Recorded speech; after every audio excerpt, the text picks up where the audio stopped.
Coming to you from UBN Studios in Burbank, California. You're listening to the UNSUGARCOATED podcast with your host, Aalia.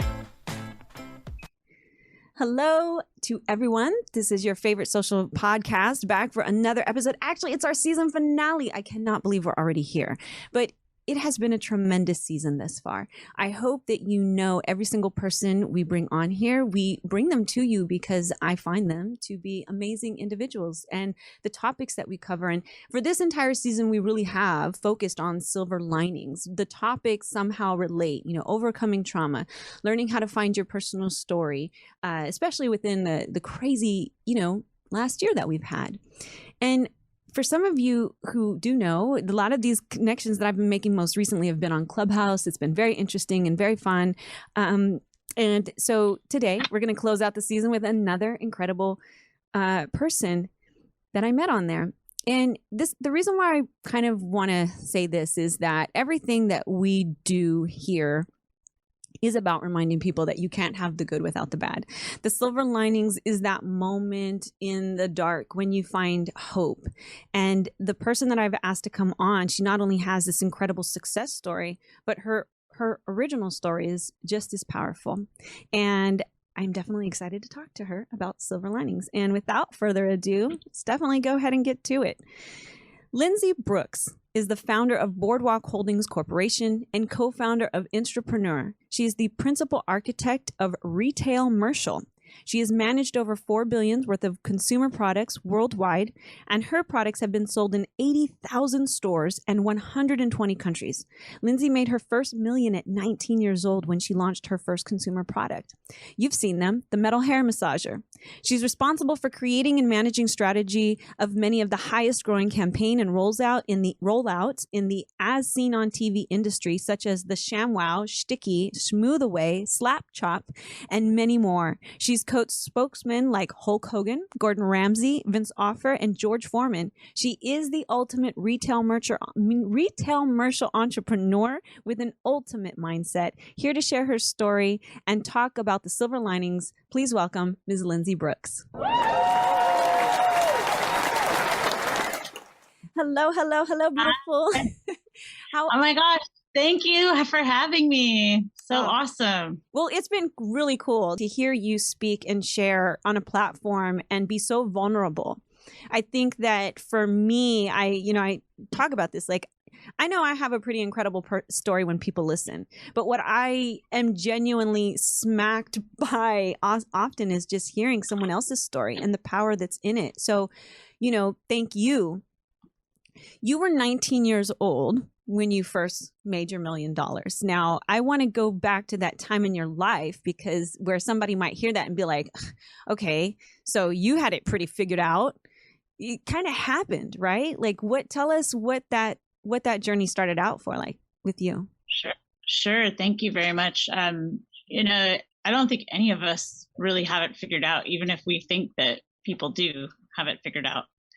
I think probably the single most fantastic thing that ever happened to me looking back was my story that happened to me at that moment, because it is in fact who made me the person that I am now.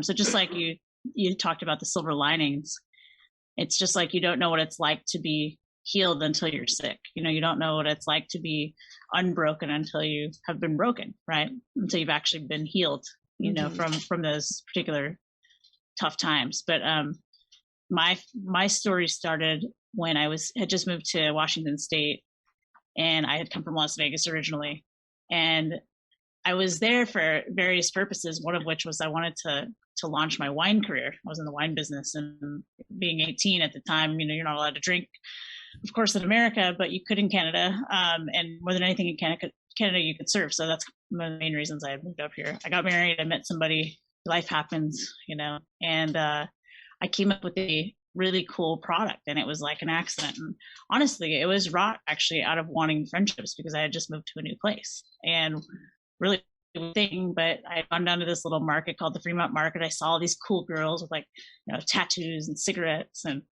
they just seemed like they were just really like doing what they wanted to do. And I wanted to be like them too. So I was like, oh, I'm going to make wind chimes, or I'm going to make this craft, or I don't know, maybe I'll come up with a way to make money on my own and be like an entrepreneur. And I was sort of already an entrepreneur. I was like working with the other people and joint venturing and trying to do wine and restaurants and stuff like that. And again, at my age, that was a whole nother interesting part of my life. I actually became the youngest sommelier in the world, which is a wine steward. So I was against all odds already doing that. But when I came up with my product, I had no idea that what was going to kind of come of that, right? It was a product that was literally an accident. I was on a job site thinking about, basically what I was doing. My partner at the time, he was a construction person, and we were doing a bid, and we had pulled some electric wire out of the wall, and I was itching my head with a piece of copper wire, and I thought, man, that feels good. I bet I could make something for like that would do that, And the guy I'm with, one of the guys that worked for us, he's like, "You're a freak. You're crazy. I see when Mr. Steve likes you." So he made a joke, and we went home, and I came up with this product, and I went to the Fremont Market, which is this cute little farmer's market. And I had these rakes. They were like little tiny. And it's so funny. I still have friends when I go down there, they remember me from it, like 20 something years later. And I made these little body rakes, and I sold them in 2 hours, like 20 of them. And they were made with like, the handle was like seashells or rocks or, whatever. But it was that feeling, right? That feeling of having that go, across your body. It was just so stimulating and felt so good. And I had a good pitch for it, and, it sold. So I was like, man, now I'm onto something. So I built my little business up and had some good shows and made a little bit of money. And obviously, like your relationship sometimes gets a little tippy. And my relationship at the time was with someone who was much older than me. And that person was, I think, jealous a little bit of my success, maybe was worried that I would leave, whatever. It caused a rift. Long story short, at the same time, consequently, I ended up getting cancer. I had lymphatic cancer, and it all was like this, just kind of everything was going up, and then just smash, and he had no concern or care for me at that time. And I think that it was really based on wanting me to be like broken at the lowest possible level, maybe, and thinking I would like crawl back. I don't know. I think a lot of us go through that with people. Like they are just cruel, Right. And you might go, wow, what a terrible, cruel person, like leave you in that kind of a situation. But you know what? I thank him for it, because I would have never been the person I am today. And so I was on like my last round of chemotherapy for that particular treatment, and I was throwing up, weighed like 90 pounds. And I had to do something, because, my relationship had ended. We were going through like that whole, like, you're getting divorced. Like, what are you going to do? You're separating your business, how are you going to like, survive? And you're also a child, you're like, how am I going to get through this? Right. And I didn't even know who to talk to or how to get a lawyer. You're just like, what do I do? And I was like, well, I don't have money. And this person's like taken my bank accounts and basically made it so that like I have to do this on my own. So I had a little bit of product left, and I went to Seattle, and I found this awesome little craft event, and I had like $200 was my last money. And I told the lady, I said, I want to, can I do the show? I'll give you the extra money like on Saturday. Can you just trust me? Just let me in, I know I'm good for it. So I was super sick, and I needed the money, and I had to like get myself on my own and get away from this person. Right. So I went in and worked the show, put on my leather pants and my angel wings, dressed up, and I sold my product. And it was this really cool, like I said, the head massager, which you've probably seen it before, goes on your head, gives you this like tingly, goosebumpy feeling. And I sold $6,000 worth that weekend. Every few minutes, throwing up, and, started to kind of feel better by Sunday, but it was awesome. But it was the first time that I saved my own life. And ever since that day, I have had no problem saving my own life.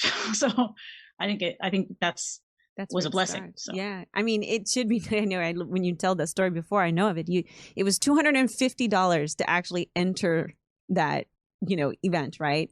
And you were $200. Yep. So you were technically $50 short, and you not only came back with the 200, the 50, you also left now. So that evening, what was I made a profit. And more than anything, it wasn't just that. I guess the point of what I was saying was, we like, some people would go, well, I just don't have the money, right? And they like wouldn't try to even do the show because they would feel embarrassed, right? And like scorned already, they feel bad, they're feeling sick, like, why should I even try? But I just pushed through that. But I not only made the money, but I also like proved something to myself. And that was that I didn't need anybody but me. And I think that was probably the most valuable thing I purchased that weekend, was my own self-confidence. Oh, that's powerful, because exactly, so many people, they just don't even, they become discouraged and give up before they've even really gotten started. And ultimately, when you had nowhere to go, but you had to, and you did it. And I think that's incredible. That night, what was it like that night at home, that sense of accomplishment? Where did you go from there? It was both things. I mean, so I was staying with like a family friend, I guess you could say at the time. And it was cool because I had her to actually share with, and she was also a female entrepreneur as well who had gone through quite a bit of stuff. And it was cool to like hear her, kind of like her confidence that she was actually even imparting to me there too. So having, I think, good mentors and good family friends around. But, you have to remember back then there wasn't like the internet really, like you couldn't share like your successes. I didn't have any way to Google, like, what do you do next? So I was really like running around blind. I think we forget there was a time where there was no, Google, where you could like Google an attorney or ask for help, so I really like was only listening to like his voice in my ear, and then a few friends that I had. And I was trying to fight for my life too. I was very sick and some family, but you're feeling very like, all I can tell you is the time period of my life, I felt very alone. That night, I think I still felt alone, but I did feel like I could do it. I think there was just that moment of, I can do this. I was dreading having to go back and get treatment again on Tuesday, but right.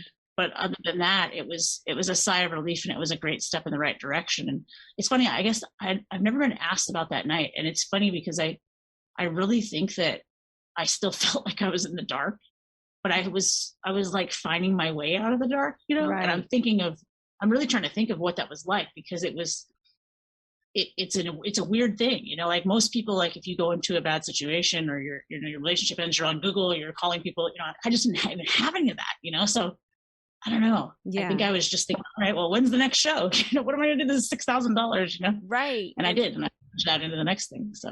And I love that you said a step in the right direction, because, it is. And I'm sure looking back, there's those silver linings. We talk about the good with the bad, right? If, like you said, if you hadn't have done so, it's often sometimes when we're in the middle of a tragic or a difficult situation, we're just focused on that moment. We don't think about the future. So just something to add to that. It's funny. I think that also, and one thing, if this helps anybody out there, I think one thing that did do for me though was it taught me this one thing, and then I kept doing this every time. But speaking of silver linings, if you trust that every single time something is going bad, there is a silver lining. Like, and I don't even mean a silver lining. I mean a totally optimum good life on the other side, like a totally different situation that's so much better, right? On the other side. Like, I'll give you an example. Like right now, I'm in the middle of trying to save these chimps, right, at the Waystation, which is just 20 minutes outside of Hollywood. And this is like a huge, very emotional tumult for me, because they're trying to move like 3 of them by Saturday, right? And I'm trying to get an injunction in Los Angeles court this week, like to stop this from happening. And if you know anything about me, I'm a big animal rights, activist, and it's very unfair what they're doing. They're taking a family and ripping it apart, and this is like a 40-year relationship, and I'm in the process of purchasing this land, and they need to stop. And I'm trying to get the government in California involved. It's a big deal. But I thought to myself this morning of the time when I was back, selling live at that moment, and what I do is I always channel that, hey, it's going to be okay, something better. Right. So how many times would most people think, hey, I got ripped off, this deal isn't working, something bad happened. But you know what happens if they actually move those chimps, even though let's say I can't stop them, which would be tragic. How much craziness is LA going to be when I bust loose with the media? Right. I can literally pummel the California government with media, right? If they do that, now I have a story, right? Now I have a story.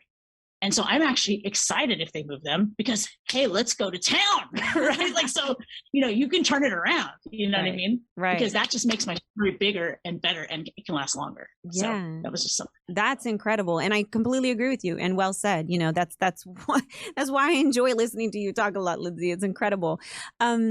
So moving forward to the future, because most people, maybe it was because I did wash cars when I was younger, and I worked at a car wash, and I worked with chamois, that I know the ShamWow. ShamWow, to me, like if I turn to somebody, I'm like, you don't know what the ShamWow is? I'm kind of like, where have you been? A little bit. But, but you were behind the branding of this product and the launch of something. And I'll tell you, while some people don't understand the significance, you sold billions of dollars in product. Talk about that journey and that part of your life. Sure. So I think that, again, like everything that we do in life obviously starts with a seed, And once I realized I could sell my own products myself and could demonstrate them and could take them and market them, it was pretty much like, the spell had been cast, the stage had been set. That's who I was going to be, So I caught on to new things, new products, and also old products. Actually, have more of an affinity for things that have been out. So as you know, the chamois been out forever. As a matter of fact, I was trained by the 2 top chamois workers in the world, actually, and I sold them all over the country, actually, just live at events. It's good money, And you run into different people, out there. All kinds of people have pitched or sold live. As a matter of fact, the company that I inherited had like Robert Redford had been a pitchman at it. I mean, Ed McMahon, Billy Mays, so everybody, even in Hollywood, had been a pitchman, at some point or another, right?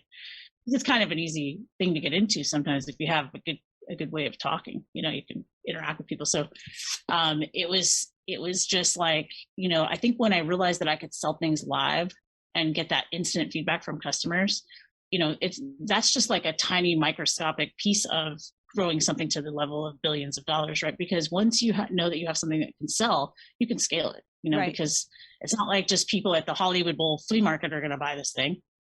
You can go anywhere and they're probably going to buy it, right? Like, I mean, within reason, obviously. And we do test, obviously, by, sector, because sometimes there's sectors where things don't work as well. But, it's really, I think, proving it out, looking in the eyes of the consumer that you get that. So I had been selling lots of consumer products at the Hollywood Bowl down in California, and Vince had set up across from me, and he was selling like trinkets, like little carpets and, just trash, just not really anything that would really even sell there. And he was like, hey, would you guys sell me those slap chops? Actually, he was more interested in at the time. And he was trying to sell them actually to the Scientology church. And it was kind of a funny thing, because I guess they get them and they give most of the money to the church or something with that. And they were selling them in malls. And he did, and he bought some from us, and then he started buying them from other people, and it kind of became a big thing for him. And then the guy that was, I guess, supposed to be paying him didn't pay him, and got this huge fight with them. And he ended up suing the Scientology church. Like, it was like crazy. Vince was always a little odd. But anyway, the chamois was just one of those other items that we had, and he was like, "Well, can you teach me to sell it?" And I was like, "Sure." Let's see how you do. But Vince was always like up and down kind of a person. I mean, all the pitch people are. I mean, it's not, you're not like some kind of a saint or something when you're a pitchman. So, definitely I would say, alcohol and drugs and other things probably played a part in who he was and how he was, which is how most pitchmen are. But oftentimes those are great actors, right? I mean, if you can kind of position them and give them a great pitch, you don't have to be, some wealthy superstar actor or something to become a pitch person. It's quite easy to learn it, as long as you can be like kind of humble enough to be molded, right? So at the time I was, selling my own product, the same product, and other products as well, which, it was a different name, but we adjusted the name and kept that same pitch, and we just went and shot it. And it was weird. It actually didn't work the first time we ran it on TV, mainly because we ran it, with a media company that had determined that they thought it should sell in certain markets, like more to women, and not that there was anything wrong with women buying it necessarily, but it was always men, and like men at auto shows really that bought that product, right? So we took the show back. We were a little bit sad and upset that, the initial test did not do well, but this is just, again, one of those silver lining moments. Like, if we would not have second guessed ourselves and thought really about how it actually sold, we would never be where we became now, right? Like, so we went back and we're like, hey, let's put this on the channels where people are shopping that are male, like Comedy Central, like Spice, like ESPN, let's put it places where they're seeing it. And it went from a half a point, which is like 50 cents to every dollar that we're spending, to $5 to every $1. So wow. There you go. I mean, finding your customer, so many times we're just like throwing products out there or throwing our concepts out there and hoping for the best, right? And that's just never the best way to market anything. It's just like by chance. There's a system. Find your customer, give them what they want, align your advantage with theirs, and you'll be successful, Incredible. I know. And you are not only incredibly knowledgeable in the business space, and I love it. You're a female entrepreneur. I love the retail commercial because, and I have to say this because even working with an organization, like I've heard people bag on sales, but I feel like if you can sell, honestly, you will always have a job. I don't know why people bag on it a little bit, like, oh, you're a salesperson. Like, I mean, it's not always a bad thing to be able to make money, right? And we all need something. People want to buy, right? People want to buy. I think that's the key that people like to ignore when they say that. Like, Sure, but you're not necessarily pushing a product when it's something that people see the value of and then say, okay, I do want to buy that. Like, I need that. But taking it, that's more like sharing. I think it's just sharing. You're sharing a product, and obviously, if people are, not greedy, I mean, they want to help you. They want to give you some, some compensation for that. Like I actually think there's a formula. It's like awe, like being wowed, right? Surprise, plus gratitude, being thankful, equals gratuity, right? Right. I think that's really agreed. So I know you, and you can speak on business quite well. I mean, people can, if somebody wants to know about how to sell a product or even just strategy, and I don't mean that from like, I mean, you are an incredible resource. You also have, you give so much time. So I feel like you now are serving people. You've learned and gained all this knowledge that I'm sure we could sit here and have a couple hours conversation on how deep and how long that goes. But now let's talk about how you're helping others adopt the idea of overcoming impossible. Like that's really what I see you've been doing. I know you with your wolf pack and like the conversations that you're having with people. How is that? What has that been like for you right now? I mean, I just believe that no matter what, there really isn't anything that's impossible. And I think that many people just think that they are getting picked for something, or they're going to get on the team, or, somebody's going to like magically come into their house in their life and like ride them off into the sunset or something. And while that's romantic and it might meet some internal need that we have from childhood or feeling bad about ourselves or something, which we've all felt that way. And I mean, every day I look over the horizon looking for Prince Charming, even though I have my own Prince Charming and I do like him. But, you're always thinking like, is there somebody? But honestly, there's not. And once you kind of realize that that person is in you, I really think that that's when the magic happens. And it is unfortunately through really hard circumstances that you learn that. So when you are having a lot of those things, the more that you lean away from them and lean out of them and push away from the pressure, the less likely you are to really get the full experience of it. There's actually a real gift in not getting your way, not getting what you want.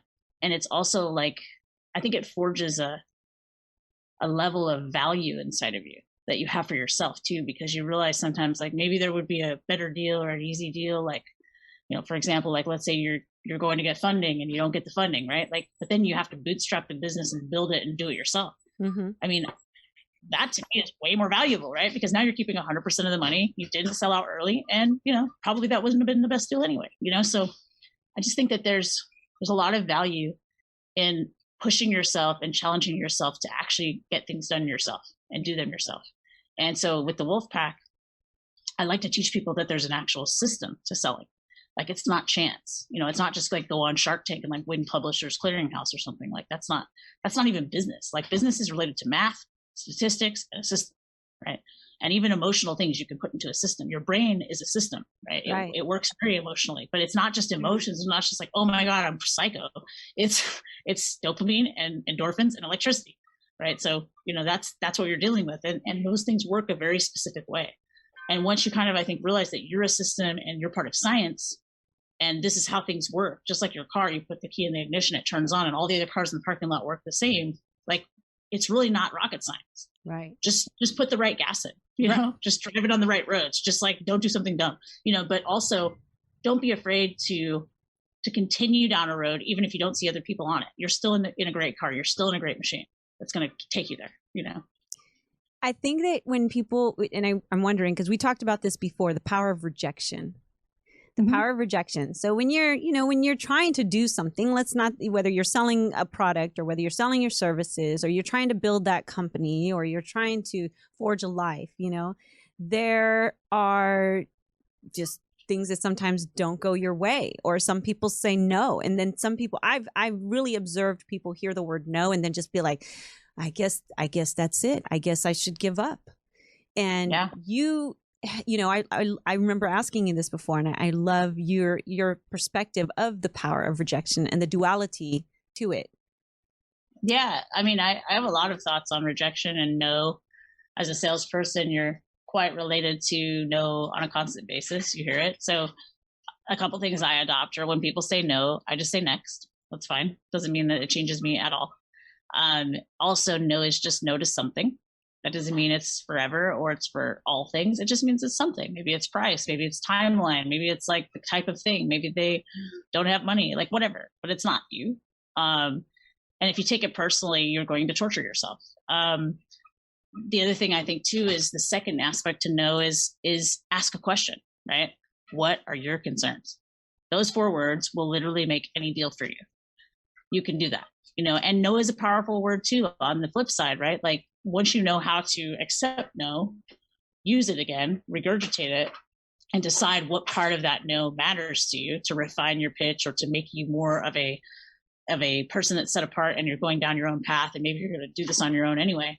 You also have the ability to say no back. Right. And I think that's very powerful when you are able to look at that funding committee or look at that boardroom or look at that partner and say, no, you're not for me. Like the more you say no to other things, the more you realize what you're really made of and what you really want in your life. And you can actually attract that. Yeah. And you say you only get sharper as we sharpen our swords. Mm-hmm. Like, what does that mean to you? I mean, I think it has a lot to do with when you're, in a battle, you're in a fight, you are constantly being, tested, right? You're being challenged, so it's just like 2 people that are fencing, if they're, literally fighting, as they're fighting, those swords are getting sharper and sharper just from that clank, right? That like constant, going back and forth with each other. And I think that we self-sharpen all the time just by kind of even rhetoric that we take in, we listen to other people and we think about ourselves and we're just like constantly like taking ourselves and, kind of like trying to adjust all these little things. But mm-hmm. I think that you also need the outside reference. And if you take that outside reference as like, hey, I'm just learning from this person, and the stronger the people are that I fight, the bigger and badder they are, the better I get, right? Because nobody who's an actual fighter like wants to fight somebody who's bad at fighting. Like that doesn't make you look better, right? Yeah, you might win, but obviously that guy weighed 90 pounds and you're like 180. Like that doesn't mean anything. It's when you fight the guy that looks like you should never have won and you win, right? And then on top of that, that guy is, so the fight him, the better. Right. There was a little lag there. Okay. So I know you're talking to us today. Thank you so much. Because I know we've had some technology issues. And you're talking to us from the ranch, right? And actually we have a picture of you. Yeah. Oh, Manch, excuse me. We have a picture of you on your horse. So normally you are on a ranch, and I do want you to talk about your love of animals and how that's even has that been a part of your world? Has that, like, look, you have shared, you've gone through different traumas in your own life, clearly. How do the animals and the care that you give and these life-saving efforts that you dedicate towards them now, how does that, where does that stem from for you? Where does that love of animals truly stem from for you? Yeah. So thank you. Yeah. The animals are like pretty much, I feel like my heart and soul. People always say like, oh, you rescue animals. I mean, for me, they rescue me. Like, I don't know that I could even do what I do without knowing that I have them, because they are what I live for. Actually, I had a sad thing happen today. One of my baby goats died. So I'm like a little bit sad about it. We just had baby goats 2 days ago. They're so cute. Oh, so, yeah, so it's hard. But, it came from my past, when I was about 11, 12, my parents went through this really tough time. And obviously they'd been going through it for quite a while, but didn't mention to me that they were really going through it. Because obviously kids, you try to hide all those things from your children because they're ugly. And anyway, they had this like terrible fight.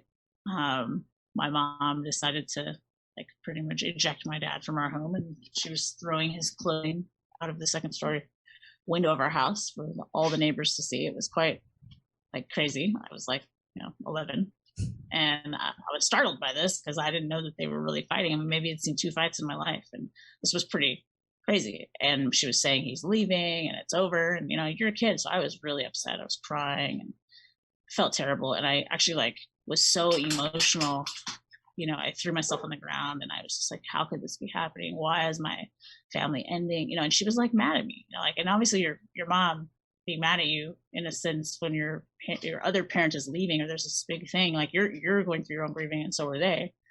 So it was really like a moment that I recall feeling very alone and also feeling like I'm being punished almost for the fact that they're not getting along, which is not fair, and I think that it's a very tough thing for a kid to go through a divorce. It's a very tough thing to, watch all that stuff. And I'm not saying like, hey, like we all have had divorces and we do the best we can for our kids, but, they love the other parent just as much as, we did when we met them. So, it was really tough for me, but anyway, the neighbor across the street, they had obviously seen this show go down and they said, why don't you come out to our farm? And I had been riding horses and did like horse lessons and stuff. And they had a really big fun farm that was about 30 minutes away or something. And so I was like, yeah, get me out of here, So I went with them. They're big fun, like Mormon family. They had all these kids and fun ranch. And they had just adopted this Mustang horse. And he was like a little guy. He was young. And he had actually just gotten taken away from his mom. And what was really weird was we were like going through the same pain because we both felt pretty abandoned, right?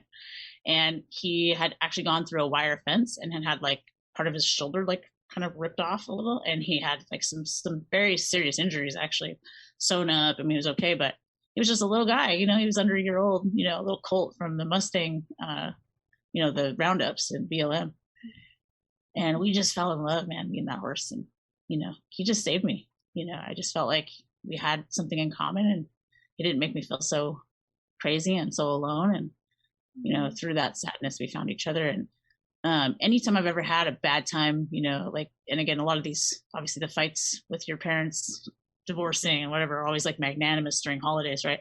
It's like Christmases, Thanksgivings, all that. I would always go out and visit that horse, bring him carrots. I mean, it was just like this like little mecca that I would do every year. And even to this day on those holidays, I do that with my own animals, as long as I'm in town, I go and I visit them, and, it's sort of like a little, I guess it's almost like worship in a way, but that's a connection. That's a connection. And there's healing in that. There's healing. So when you talk to people now and, in the last few moments, you have learned, you're not afraid to ask, and I find that a lot of people are afraid to ask what it is that they want. They have such a hard time with the ask. How do you feel that people, like when it comes to, you've gone through your experiences, and if I have a person in front of you and they are just having a hard time learning that, what is your advice to them? What's your call to action for them? I lost a little bit. It was, you went off for a second. You said something about the ask. Yeah, the ask. Like, I mean, in general, we all know sometimes we have to ask for things that we need. You can't always do everything alone. I mean, at least there comes to a point when you have to, ask for help or ask for support. Like I have a nonprofit. If I'm afraid to ask people for what we need, we will never advance the nonprofits, right? Same thing with a business. So when you see someone who's having a hard time and I'm just the person in front of you, I don't know how to ask. What are your words to that person? I mean, you have not because you asked not. That would be the first thing. And I think a lot of people probably, and even myself, like I've been guilty of this too. Like you're raised by certain people, you have certain, expectations for how people are going to interact with you, I think on a regular basis. And you also know your quantity of yeses and your quantity of nos that you get regularly. So you might judge some future relationship or partnership on the fact that you got told no a lot. I mean, that's basically the law of attraction in action, right? If you believe you're going to get it, you'll get it. If you don't believe you're going to get it, you're not going to get it. Like, have a good pitch. I see terrible products that make a lot of money because they decided to pitch it in a way that identified with that customer, right? Right. That identified with the person that they're asking for something. Like, I think the biggest struggle for many people is you got to get yourself out of the way. I know that you feel like you need somebody else to say you're good. I know that you feel like you need somebody else to give you permission. I know that you need somebody else to validate your idea. But guess what? You don't need that. You don't need that. You just need to share what it is and think about how you can delight the person that you're speaking to. And they'll give you their money. They'll give you their esteem. They'll give you their validation. That's all you have to do is delight them. Yeah. Why do you think that the ability to really see the silver lining in things is ultimately what truly makes it is the quality of a resilient person. And I think that it's easy to look at someone with your success, like I said earlier, and say, well, what challenges? She just got lucky and she's done all this and there were no challenges, there were no obstacles, right? It was just easy. But in reality, like you said, being able to see that silver lining. So when it comes to resilience, why is that so critical? The ability to see the silver linings. I think that it's sort of like the weather. Actually, a friend of mine who taught me resilience, actually directly through just stuff we went through together, business stuff and whatever. He said at Action Clubhouse the other day. It was really funny. I called him in the room because we were talking about resilience, and I said, "Vito, tell me about resilience. You know, how many times have I called you freaking out because something bad is happening?" You know, he's like, "No." He's like, "This is what happens." You know, and he actually was the person that, you know, has grounded me many times when I've been worried or upset or something wasn't working out. And he's like, "Dude, you're Lindsey motherfucking Brooks. You know, like, what are you worried about? Like, why are you scared? If you can't figure it out, we're all dead. You know, like, what's wrong with you?" And I was like, "Oh yeah," like literally, it was just reminding me. But you know what he said is, he said, it's like the weather. I have an app on my phone and it tells me the weather today, tomorrow, next week, right? It tells me everything. I can actually get the weather for the next 10 days. But you know what it doesn't tell me? On that same app, the weather from yesterday. No one cares. It's over. Like, the weather's new every day, so let's go. You know, whatever the next storm is, whatever the next thing is, all that experience that you have from yesterday is yours. The positive parts of it, the negative parts of it, sure, they're there, but they don't have to continue like recoiling into the future. You know, I think that you want to, like, obviously learn from mistakes, but don't just decide that everything in the future is going to be a mistake because the person you're talking to sounds the same or the situation might look the same. I mean, you're in a world where things are similar. We all live in the same house, drive the same car, probably have the same computer. I mean, that doesn't mean that every situation we're going to enter in, people are going to act the same way or be the same way, because we all have different experiences. And by the way, the secret actually is be who you are completely authentically, lay out your boundaries, to share with people your terms and conditions. You'd be surprised how they'll rise to the occasion when you actually tell them. Like last night, I was on the phone with our attorney for this chimp situation. And, you know, he's an older attorney and he's a big LA one, very, very prominent. And he really wanted us to put this into like a nice, cute little package and a bow to hand to, you know, Fish and Wildlife. And like, we actually have to come in passionately and we have to explain exactly why what they're doing is wrong. And I said, listen, I don't care what number I'm supposed to get you to on this or what I should be giving them or whatever. They're not going to take it. We have to actually come in and show them why they're wrong. And we have to do it in a way that doesn't make them mad, right? And it's going to be kind of hard to do that because at the end of the day, what we're doing is not just saving chimps and saving a rescue. We're affecting the future of humanity and the way that scientists see the past, because we're literally becoming the voice of these chimps. You know, when you teach a chimp ASL, American Sign Language, it can actually tell you how its parent died in poaching, what experiments were done on it in a lab. I promise you, if you had a conversation with one of those on a podcast, last thing you'd be thinking is that's a chimp. Right. And that's the problem, right? How do you think that we all ended up with vaccines for COVID? On the backs of our brothers, right? I mean, so I have a pretty compelling argument. So he was like, oh, okay, all right, I think maybe we do need to go to court. I got it, you know, but I had to like fight him on it, you know, and that's the way even your own attorneys will treat you like that, because they have to go and like tell a judge like that you're right. And they have to be 100% sure because they're delivering a big pitch, right? And if they lose, you know, you probably won't have them, you know, you're not going to be you're not going to have them as your attorney anymore, maybe, or it's going to be bad for them. So they have to have a good quality case too. And that's up to you to present to them. So if you think that you're going to win an argument without a strong opinion, you're out of your mind. Like, you have to be willing to fight. You have to be willing to stand up for yourself, even to people that maybe you think like they should be doing it for you. Even your own attorneys, even your own spouses, even your own family, even your own friends. Stand up for yourself, because the people that are really attracted to you will be attracted to you because of that. Yeah, no, absolutely. I find that. I think that's powerful. And I think that's why so many people gravitate towards you and the wisdom and the knowledge that you have. It's incredible. Last thing in our last couple minutes before we wrap up, you know, I do want to say, where can people go to support you, support Lindsey Brooks, like, in everything that you're doing? For our listening audience, go ahead and tell them the handle too. Oh, sure. Well, if you want to just have a piece of Lindsey Brooks, or if you like Lindsey on the Horse from Clubhouse, which is my persona there, you can go to lindseyonthehorse.com.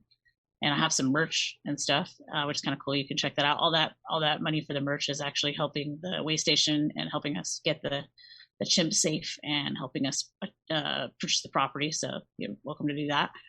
You can check out my wolf pack on Friday nights. If you go to watchinstapreneur.com, you can sign up, and we do that every other Friday. The next one is on the 16th. If you have a product to pitch, or you just want to come and watch pitches, or just come meet me and say hi, feel free to come on there.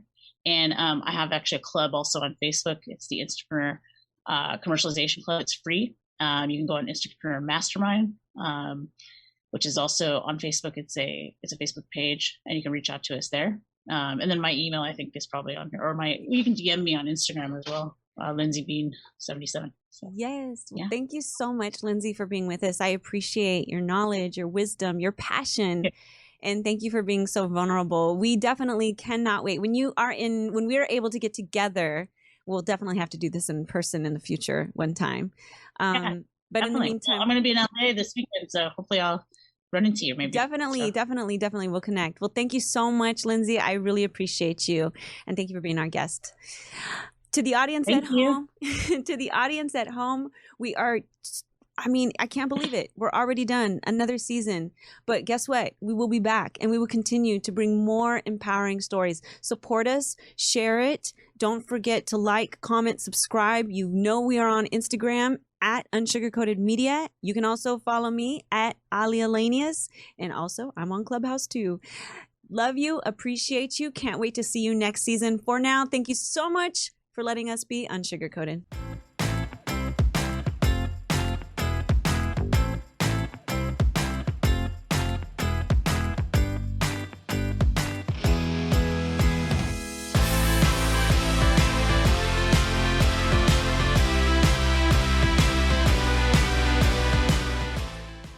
What are you still doing here?